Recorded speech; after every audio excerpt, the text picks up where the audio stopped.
siqhubeka nobufakazi obulapha kuMadlanga Commission ebuthulwa uDrew uRamsay obuphathelene namalungu amabili e-Action SA kanye ne-DA uDarlene James kanjalo no-Ian Cameron.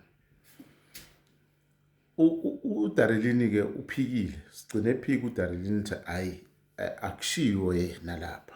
Then okwenzekile ke bathi hayi wena uze waliphinda kabili igama lakhe. Then yasiyaqala ke inkinga. Wase ebuyelwa inkumbulo ukuthi hayi empeleni nami ngiyayazi le ndaba.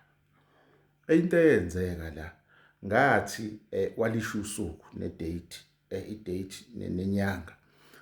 Washo ukuthi ngathi mangifike e-office njengokuthi siyafakelwa amaphepha ke njenge-members eParliament ngafunda ephepheni elithize ekuthiwa iNews 24 ukuthi kunombiko la oveza i-crime intelligence njengombutho osebenzisa oxhaphaza imali zabakhokhi bentela. Bathenga amahhotela ngaphansi ngemali zabakhokhi bentela, benza zonke izinto lezi. Ngithemba ngilibuka lolu daba ngalibona libucayi, ngahamba ngayobika kwi-IPID. IPID ke ileli uphiko olubhekelele ukusebenza kwamaphoyisa. Uthi washo njalo ke. Now into eyenzekalayo ke uDarlene njengoba ngishilo ngasathi ube nomfutho onzima laphana kwi-ad hoc committee.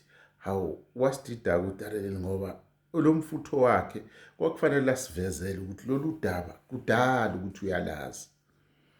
Wase yasho-ke waqala sixhumana nabezindaba wabhala incwadi ethi hayi yena ihhovisi lakhe alikwazi ukuthi kungangena umuntu la ashutheke ifayili leyo ekuthiwa ikhona inkulu.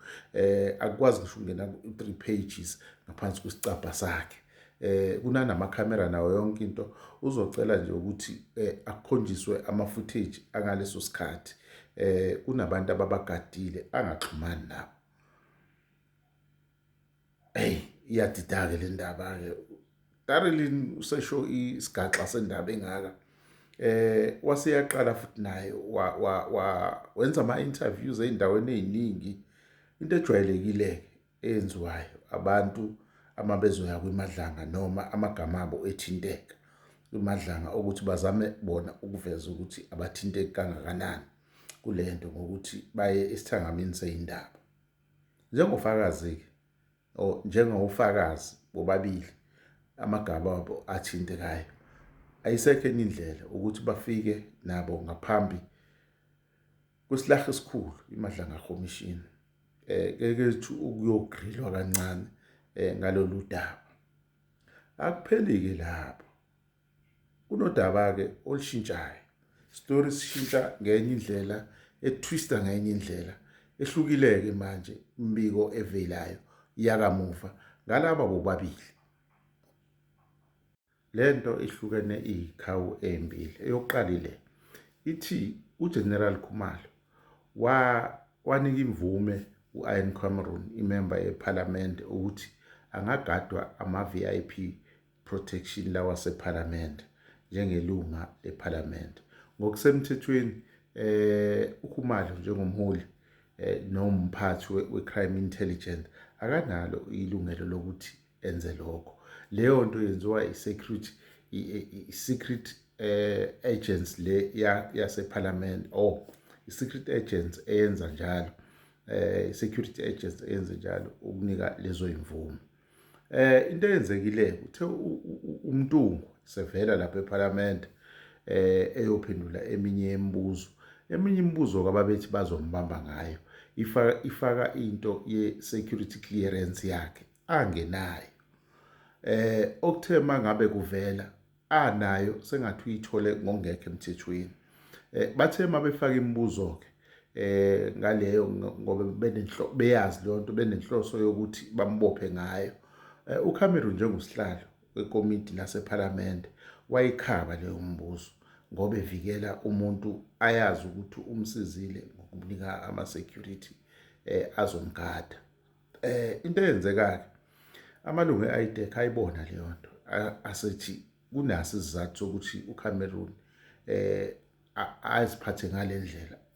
Emva kokwenza uphenyo athola ukuthi hayi uCameroon uthole lama security ngokungekho emthethweni, amqonda amtshela ukuthi hayi kuzofanele sikubopheke ndoda wenze into engavumelekile, kodwa kukuwena-ke thina singenza nawe ideal yokuthi wena ubuyele ngakuthina ngoba thina sifuni wena, sifuna uKhumalo lo.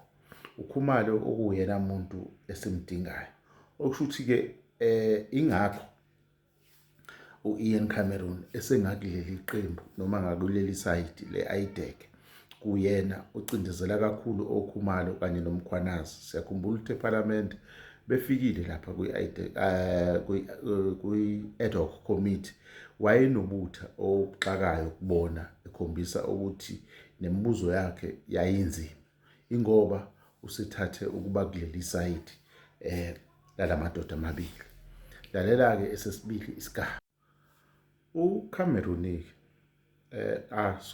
uDarlene James naye wenza into efana nayo-ke, waqonda wenza isicelo esibhekise laphana kwezophiko lwezinhloli ngaphansi ka-General Dumisani.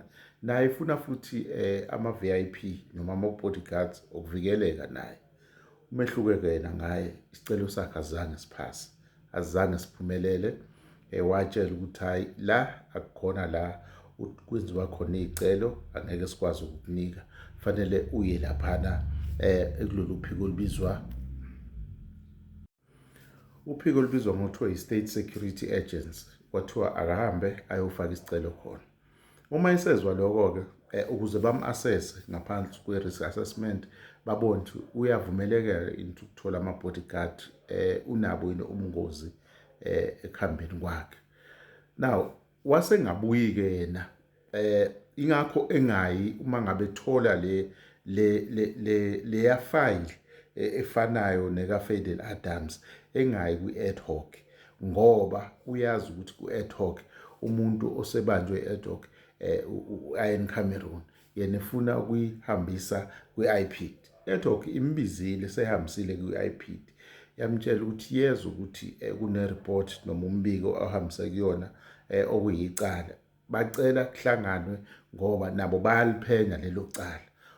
Wazenza umuntu ozohlangana naye, wagcina engahlanganile naye. Uma esechaza-ke uthi wagcina eyiyekile le ndaba, wangabe sayinaka.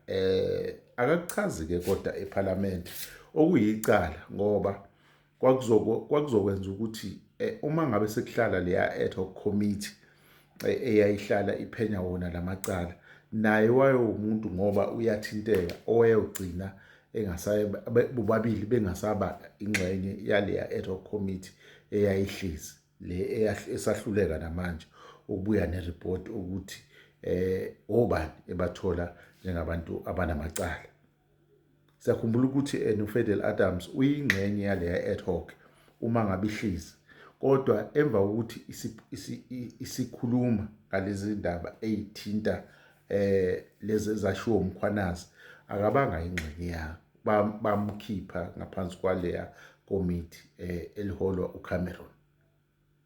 Nabo-ke bobabili kwakuzoba kanjalo. Izinto-ke lezi ey'velayo ezenza ukuthi ubone ukuthi oDarlene no-Ian Cameroon bayafuneka nabo ukuthi bagcine bevelile kwiMadlanga Commission emva kwesikhathi bephika ngoba naye uIan ubekade ephika naye. Ian-ke uma usuhlehla naye kunezimo ezingezinhle ey'velayo ngaye, uyavela kakhulu ey'ntweni njengokuthi wake wazigcoba ubuso eyalapha eVarsity enze i-protest ezenza umuntu omnyama. Sengathi uwumuntu onobandlululo usezingeni eliphezulu futhi uyimember ye-AfriForum. Siyazi ukuthi lapha kwi-ad hoc kune-AfriForum futhi again. Inhlokohlela la. Siyabonga, siyabuya futhi sizolilungisa leli zwe.